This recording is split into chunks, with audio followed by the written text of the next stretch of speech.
Dieu donna 300 hommes à Gédéon et les constitua en un corps.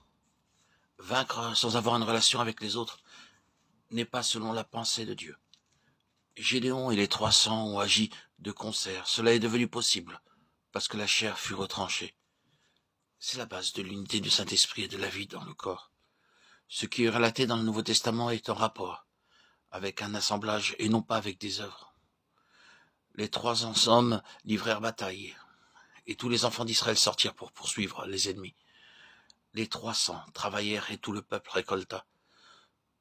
Nous vainquons et tout le peuple est fortifié. Rappelons-le, ce n'est pas pour nous-mêmes que nous nous tenons dans le lit du fleuve, mais pour l'Église dans son entier. Je me réjouis maintenant dans mes souffrances pour vous.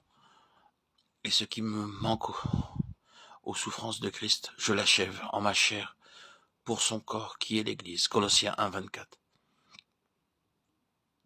Les vainqueurs seront réprimandés par les autres, comme Gédéon le fut par les hommes d'Éphraïm. Gédéon a vaincu non seulement les Madianites du dehors, mais également ceux du dedans, fatigués, mais poursuivant toujours. Juge chapitre 8, verset 4. C'est de cette manière que nous pouvons continuer de vaincre. Je vous le dis en vérité, tout ce que vous lirez sur la terre sera lié dans le ciel, et tout ce que vous délierez sur la terre sera délié dans le ciel. Matthieu 18, 18. Car nous n'avons pas à lutter contre la chair et le sang, mais contre les dominations, contre les autorités, contre les princes de ce monde de ténèbres, contre les esprits méchants dans les lieux célestes. C'est pourquoi prenez toutes les armes de Dieu, afin de pouvoir résister dans le mauvais jour et tenir ferme après avoir tout surmonté. Ephésiens 6, 12, 13. Et qu'il est envers nous qui croyons l'infinie grandeur de sa puissance, se manifestant avec efficacité par la vertu de sa force. Il l'a déployé en Christ, en le ressuscitant des morts, et en le faisant asseoir à sa droite dans les lieux célestes, au-dessus de toute domination, de toute autorité, de toute puissance, de toute dignité, et de tout nom, qui se peut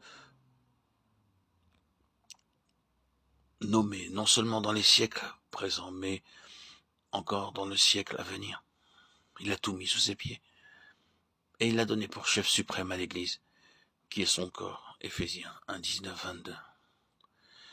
Il nous a ressuscités ensemble, et nous a fait asseoir ensemble dans les lieux célestes en Jésus-Christ. Ephésiens 2, 6. Je vous le dis en vérité, si quelqu'un dit à cette montagne, ôte-toi de là, et jette-toi dans la mer, et s'il ne doute point en son cœur, mais croit que ce qu'il dit arrive, il le verra s'accomplir. C'est pourquoi je vous dis, tout ce que vous demanderez en priant, croyez que vous l'avez reçu, et vous le verrez s'accomplir. Marc 11, 23, 24. Les vainqueurs doivent apprendre à exercer l'autorité de Christ dans la prière. La prière dans l'Écriture n'est pas seulement une requête, bien plus. Elle est l'expression de l'autorité. Ordonner avec autorité, voilà ce qu'est la prière.